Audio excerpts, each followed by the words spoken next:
तुम्हारे सारे फ्रेंड्स किसी ना किसी के साथ हैं, इंस्टाग्राम पे स्टोरी लगा रहे हैं कपल रील्स वाली, और तुम अकेले कमरे में आईने के सामने खड़े हो और खुद से बोल रहे हो, शायद मैं अच्छा नहीं लगता या फिर मुझ में कोई कमी है। सबको मिल गया एक्सेप्ट मी, सबके पास कोई ना कोई है लेकिन मेरे पास कोई नहीं। ये वीडियो तुम्हें ये नहीं बताएगा कि सब ठीक होने वाला है, ये वीडियो तुम्हें बताएगा कि तुम क्यों सिंगल हो। और ये तुम्हारे लुक्स की वजह से नहीं है, इसका रीज़न थोड़ा डीपर है। अगर तुम इस वीडियो को एंड तक देखते हो तो तुम्हें समझ आएगा वो रीज़न कि तुम अकेले नहीं हो, आगे हो।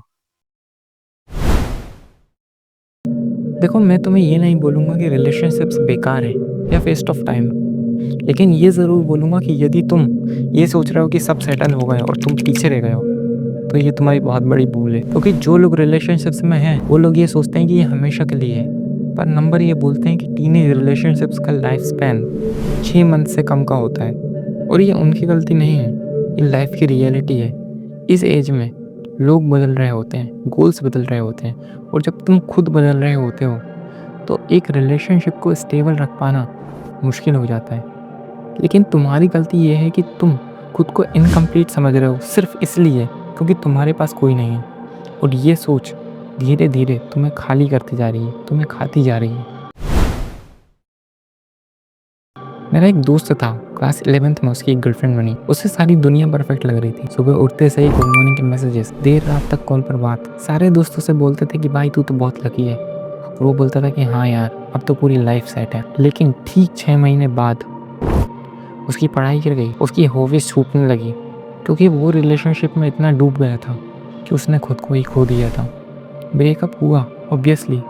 फिर एक दिन उसने मुझसे कहा कि भाई काश मैं इसमें फंसा ही ना होता तो कितना अच्छा होता, मेरा वो 1 साल भी बच जाता और मैं अभी इतना डिप्रेस्ड फील भी नहीं कर रहा होता। मैं अपने फ्यूचर पे वर्क कर रहा होता, मैं अपनी स्किल्स पे वर्क कर रहा होता, पर मैं किसी को इम्प्रेस करने में लग गया।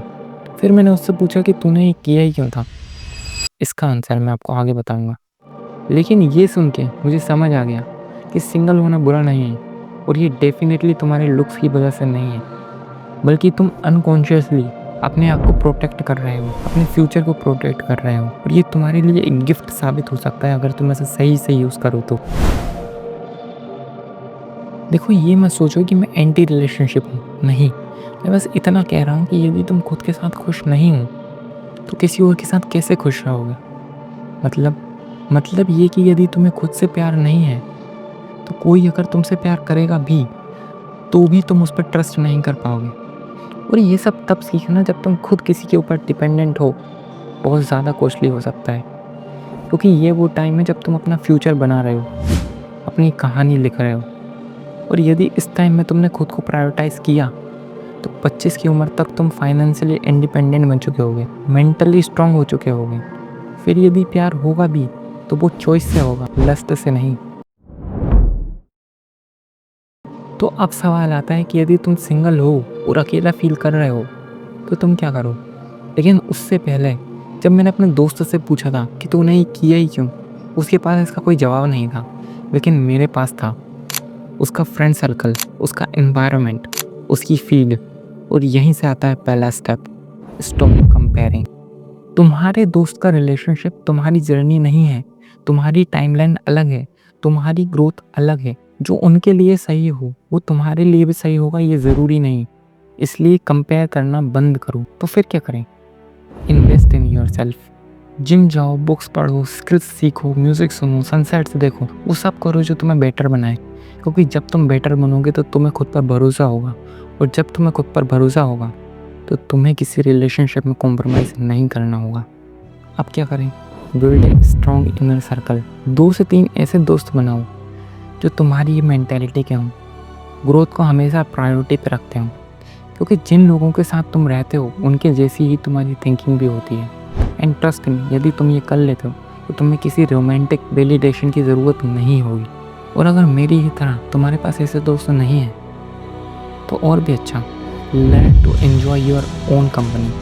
अकेले वॉक पे जाओ, अकेले मूवी देखो, अकेले बातें करो, जर्नलिंग करो। एंड ट्रस्ट मी, अगर तुम्हें खुद के साथ मज़ा आने लगा ना तो तुम्हें किसी के आने या जाने से फ़र्क नहीं पड़ेगा। और ये बहुत पावरफुल स्टेट होती है, ज़्यादातर लीडर्स इसी स्टेट में रहते हैं। और अब सबसे इम्पोर्टेंट, स्टॉप चेजिंग। प्यार होगा, कनेक्शन भी होगा, लेकिन कब? ध्यान से सुनो, इस यूनिवर्स को देखो। सूरज अपने टाइम से निकलता है, चांद अपनी गति से चलता है, फूल भी एक समय के बाद ही खिलते हैं, फलों में भी एक समय के बाद ही टेस्ट आता है। ये सब कुछ अपने समय से हो रहा है और कितना ठीक ठीक हो रहा है। अब तुम खुद को देखो, क्या तुम इस यूनिवर्स का हिस्सा नहीं हो? जब इतनी बड़ी व्यवस्था इतने ठीक ढंग से चल रही है तो क्या तुम्हारा जीवन खराब हो सकता है? इसलिए थोड़ा सांस लो, थोड़ा भरोसा रखो, जो तुम्हारे लिए सही होगा तुम तक पहुंच ही जाएगा। लेकिन तब तक अपने आप को हर तरीके से बेहतर बनाते रहो। किसी को इम्प्रेस करने के लिए नहीं, किसी को दिखाने के लिए नहीं, सिर्फ सेल्फ सेटिस्फेक्शन के लिए अपने आप को हर तरीके से बेहतर बनाओ। अगर तुम्हें लग रहा है कि सब डेट कर रहे हैं और तुम पीछे रह गए हो, तो कंपेयर मत करो। तुम्हारी जर्नी अलग है और वो बिल्कुल ठीक है। दूसरा, खुद पर इन्वेस्ट करो, बुक्स पढ़ो, जिम जाओ, नई स्किल्स सीखो और अपना फाउंडेशन बनाओ। तीसरा, कुछ दोस्त ऐसे बनाओ जो तुम्हारी तरह ग्रोथ को प्रायोरिटी पे रखते हो, तुम्हारी ही मेंटेलिटी के हो। और अगर नहीं बन पा रहे हैं तो अपनी कंपनी एंजॉय करो, अकेले वॉकिंग पे जाओ, जर्नलिंग करो, क्योंकि बड़े लीडर्स इसी स्टेट में रहते हैं। पांचवा और सबसे इम्पोर्टेंट, चेज़ मत करो, लेकिन चेज़ करो अपने ड्रीम्स को। Remember, you are not lagging behind, you are not missing out, you are levelling up. यही जनरेशन की शुरुआत है जब तुम खुद को समझना शुरू करते हो। क्या तुम जानते हो तुम्हारे दिमाग में ये बातें आ ही क्यों रही हैं? इस मोबाइल के कारण। तुम्हें इससे एक ब्रेक की ज़रूरत है, इसलिए 21 डेज़ का रीसेट ज़रूर करो।